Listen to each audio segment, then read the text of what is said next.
Not so generous gifts. This isn't fair, Mom. Aunt Victoria bought Jake the new iPhone 15. Why can't you ever get us anything nice?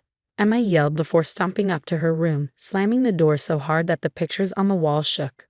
I'm Olivia Parker, a 42-year-old mom trying to raise my kids right. But my sister-in-law, Victoria, is making it difficult. She moved in nearby 6 months ago after her third divorce, bringing fancy bags and big promises. Now, she's spoiling my kids with expensive gifts I can't compete with. I stood in the kitchen, gripping the counter. Upstairs, I heard Emma texting her aunt, probably thanking her again for the $300 shoes Victoria bought last week. Shoes that would soon be forgotten, just like all the other expensive things piling up in her closet. Then I heard Emma type something that broke my heart. Mom's just jealous she can't give us what you do. It wasn't always like this. Emma and Jake used to understand the value of money. We weren't poor. I was a nurse, and their dad, Mark, was a teacher. We lived comfortably, but we wanted them to earn what they wanted. Then Victoria arrived. She always showed up with shopping bags saying they deserve better than just an average life. When I tried to refuse the gifts, she would sigh dramatically and say, "See, your mother doesn't want you to have nice things." Mark didn't see the problem. "She's just being generous, Liv," he'd say. "What's the harm?" The harm? My children were changing. They used to be grateful. Now, they only cared about price tags. Last week, I found Jake throwing away the sweater I had knitted for his birthday. Aunt Victoria says only poor people wear handmade clothes, he muttered. Then Victoria made an even bigger promise, showing up at Jake's soccer game in a brand new Tesla and loudly telling everyone she would buy him one for his 16th birthday. "Since your parents won't," she added. I felt helpless. How could I fight this? But something about Victoria's spending didn't make sense. She claimed to be rich, yet she lived in a small apartment and often asked Mark for money. She kept buying gifts, but I noticed she reused shopping bags and paid with different credit cards. Then I found a clue, a crumpled receipt in Jake's pocket from an expensive boutique. It had a red stamp. Return item. Story Curide PNDing. That $800 designer jacket Victoria gave Jake? She had returned it. I started digging. Online, I found complaints about a woman matching Victoria's description. Someone buying luxury items, showing them off, then returning them. I also saw something strange in her social media posts. Pictures taken in front of storage units. That's when I realized the truth. Victoria wasn't rich, she was drowning in debt. She wasn't buying gifts out of love. She was trying to keep up an illusion. Then I got a text from her. "Taking the kids shopping for new phones this weekend. Don't worry, I'll pay. That's what real love looks like." I stared at the message. My kids thought her love was measured in gifts. They didn't see the trap she was pulling them into. I needed proof, something they couldn't ignore. And I knew exactly where to find it. The next morning, as I sipped my coffee, a notification popped up on my phone. Victoria had just posted another Instagram story. There she was, standing in front of her storage unit, surrounded by shopping bags, captioning it, "Just organizing some surprises for my favorite niece and nephew.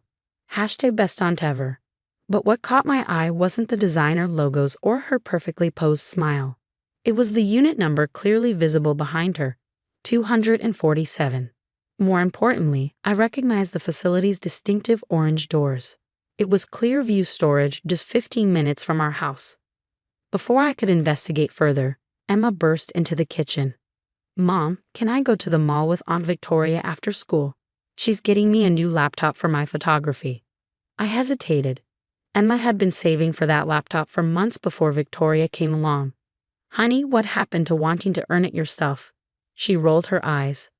That was before I realized how pointless it is to wait when Aunt Victoria actually cares about my dreams. The words stung, but they also strengthened my resolve. "Sure," I said casually. "Have fun."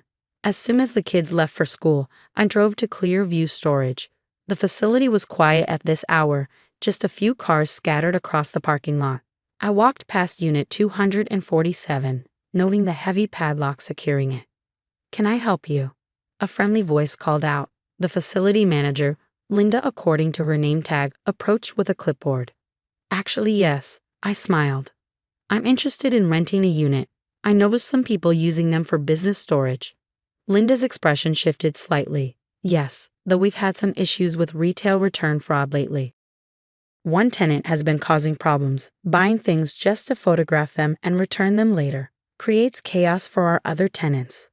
Really? I kept my voice casual. That sounds complicated. Oh, it is, especially when the credit card companies get involved. Speaking of, she glanced at her clipboard. I need to post another notice on 247. The payment's late again. I watched as she walked to Victoria's unit, placing a bright orange notice on the door. My phone buzzed. Another Instagram story from Victoria. Shopping spree time with my favorite girl. Emma deserves the best. # surprise. That afternoon, I picked up Jake from soccer practice. He was unusually quiet during the drive home. Everything okay? I asked. He fidgeted with his phone. Mom, Aunt Victoria promised to buy our whole team new cleats for the championship. But today Coach said the credit card payment didn't go through. I gripped the steering wheel tighter. Did you tell your aunt? Yeah, she said it was just a bank error. But some of the guys were laughing about it. It was embarrassing. My heart ached for him. Jake, you know true generosity isn't about big promises or expensive gifts, right? He stared out the window. I guess. It's just, Aunt Victoria makes everything seem so easy. Like we don't have to worry about money at all. That's because she's not the one dealing with the consequences, I said softly. When we got home, Emma was already there, tears streaming down her face. Aunt Victoria canceled our shopping trip. She said something came up, but I saw her arguing with someone at the store earlier. They were saying something about returned items and banned accounts. I sat down next to her on the couch. Emma, honey, I think there's something you and Jake need to understand about your aunt's gifts.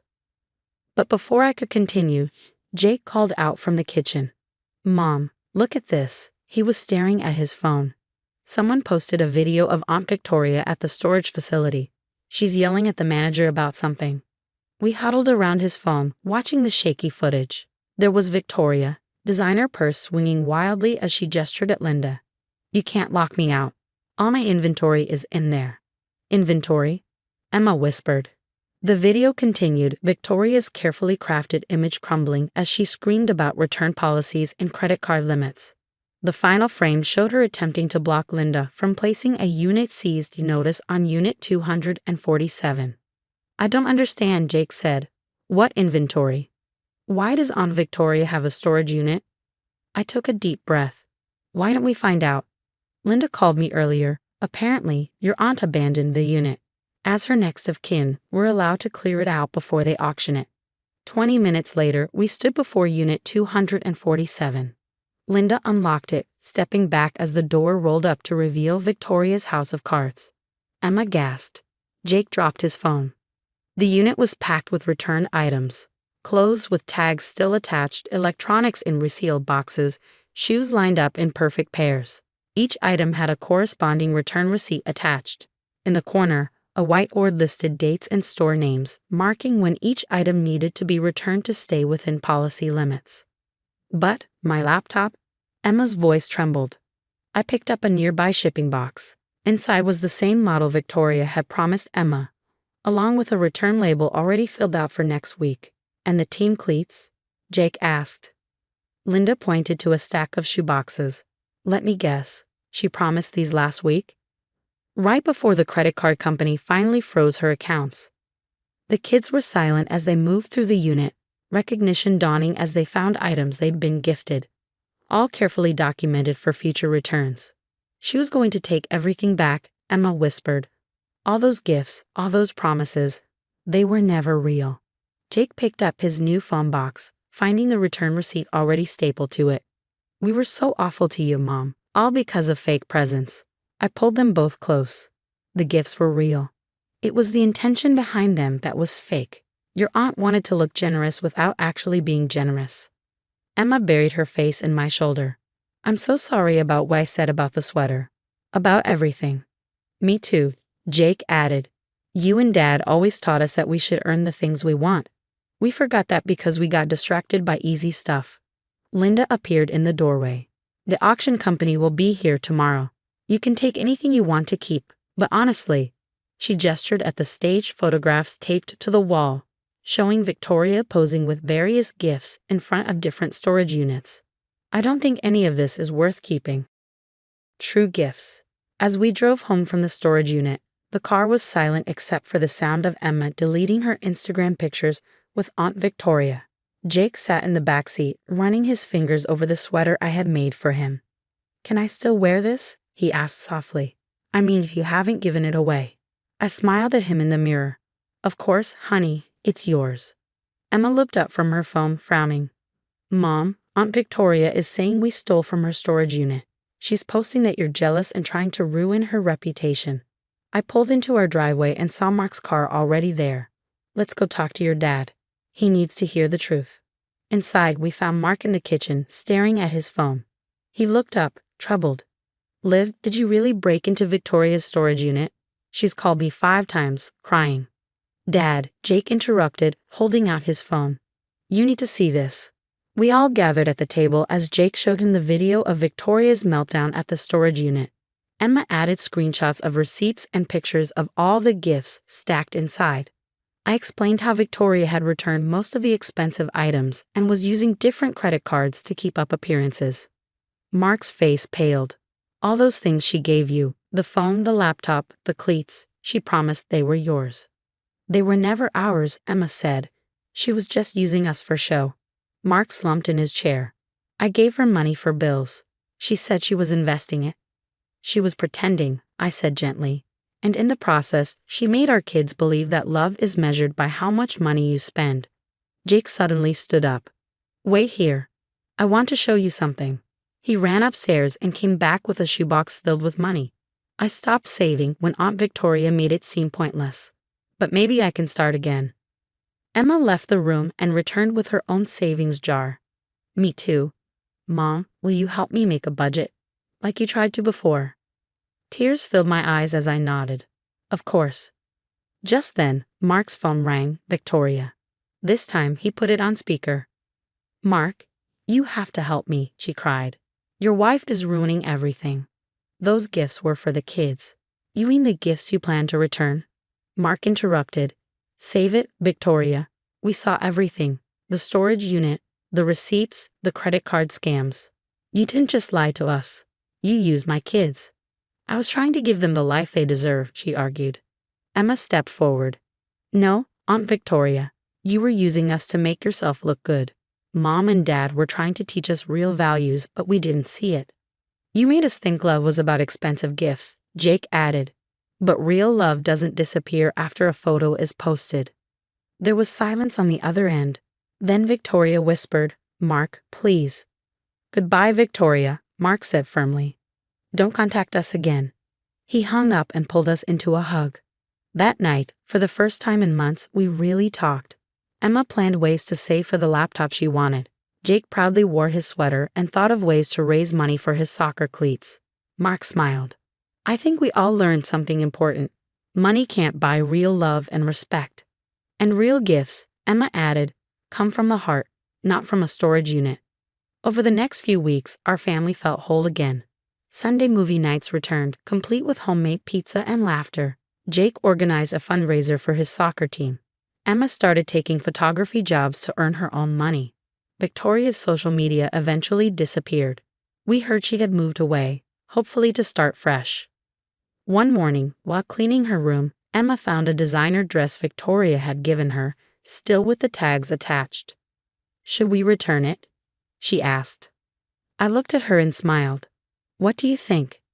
Emma thought for a moment and grinned. "Maybe we could donate it. Someone else might need it more than we do." I hugged her tight. "That sounds perfect." And so we began a new tradition, not of receiving, but of giving. Because the most valuable gifts aren't wrapped in expensive boxes. They come from love, honesty, and family.